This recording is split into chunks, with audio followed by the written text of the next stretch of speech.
Good morning.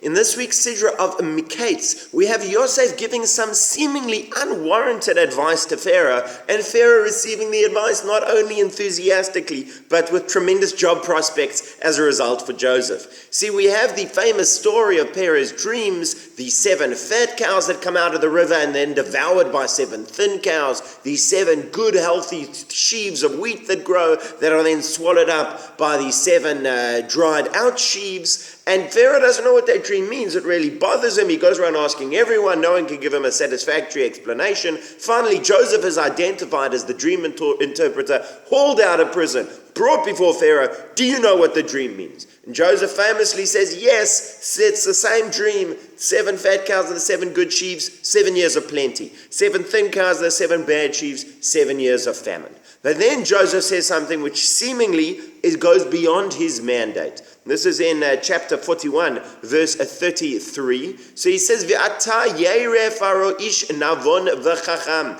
Now let Pharaoh see a wise and understanding person.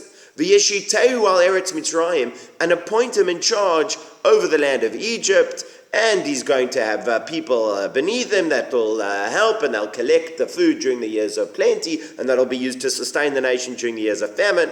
And Pharaoh's response to that, as I mentioned, tremendously enthusiastic. Pharaoh says to him, V'yomer Paro, Pharaoh says, this seemed very, very good to Pharaoh, V'yomer Paro Yosef, Pharaoh says to Joseph, verse 39, Acharei odi Elohim otcha et kol zot, since God has told you all of this, Ein navon v'chacham kamocha. There is nobody as wise and understanding as you. You, Joseph, said that we need to find somebody wise and understanding to be in charge of the land of Egypt. Since God has told you the dream, there is nobody as wise and understanding as you, and you, in fact, will now be in charge of the whole land. He appoints him as viceroy. Only I will be superior to you. I will be you're the sole authority that is above you. But other than that, it's all up to you. Now, this is very, very strange, because imagine that you're at a company interviewing for a senior management position, and you have this funny dream. So you call up the psychic hotline and you say, is there any psychic there can tell me? No, they can tell you what the dream means. They tell you the dream, and you say, yes, that makes sense. Won't you run the 5 million rand budget in my company? What? The person knows what a dream is. That doesn't mean they know what's going on with running the country. That's the first question that bothered me. How does this evidence Joseph's capability? The second question is the very fact that Joseph is giving this unwarranted advice. Pharaoh says, what does the dream mean? So the dream means 7 good years, 7 bad years. Well, who says the dream means, and therefore you should appoint someone in charge? Isn't that going a little bit young? Pharaoh could have maybe stopped him at that point and said, thank you, Joseph. I appreciate you've told me about the 7 fat cows and the 7 thin cows. What I'm going to do with it is none of your business. Go back to jail or whatever. The third question, and this I saw in the Netziv, he asks the difference between Navon v'chacham and Chacham v'navon. Joseph says to Pharaoh, we need to find somebody who is understanding and wise.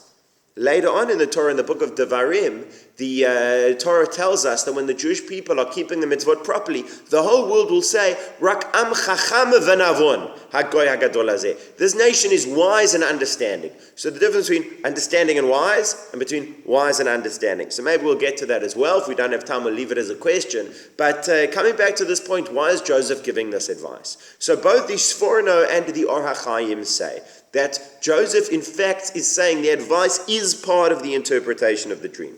Because the dream is not just the content, but the context. It's not just what happened in the dream, but the fact that Pharaoh is having the dream.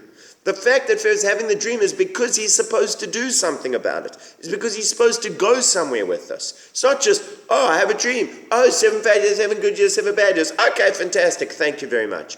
The reason God is giving you the dream is so that you can do something. It's not just what is the dream, but why is the dream? That's also part of the interpretation. And so Joseph is saying to Pharaoh, the dream is to tell you that you need to do something. There is some way that the years of plenty should sustain the nation during the years of famine. And in fact, they even say that's alluded to in the 7 thin cows eating the 7 fat cows that will be sustained from the good years, even during the bad years. So that is hinted to in the dream, and the same kind of solution. Why is it that Pharaoh suddenly appoints Joseph? So the Netziv says, it's not just because, you knew the interpretation of the dream. It's because the fact that God gave the interpretation to Joseph is also part of the message. It's It's not just what are the cows. It's who did the dream come to? Came to Pharaoh. That's because he's supposed to do something about it. Who did the explanation come to? It came to Joseph. That's because he's supposed to do something about it. And it's to Pharaoh's credit that he recognizes the hand of Hashem in this. Hashem could have told anybody the explanation of the dream. One of Pharaoh's senior officers, if Hashem can send the dream to Pharaoh, he can send the interpretation to one of Pharaoh's senior officers. The fact that he sent it to Joseph is part of the message. And that's something that Pharaoh understood as well. He said, the fact that I've had this dream means I need to do something. And the fact that you have the answer means you have to do something. And therefore you will be the one in charge of Egypt. You'll be the one in charge of this plan that you have proposed. The difference between wise and understanding and wise, I'll recommend you look in the Netzev, or else perhaps we'll have a chance to discuss it another time. Have a wonderful Shabbat.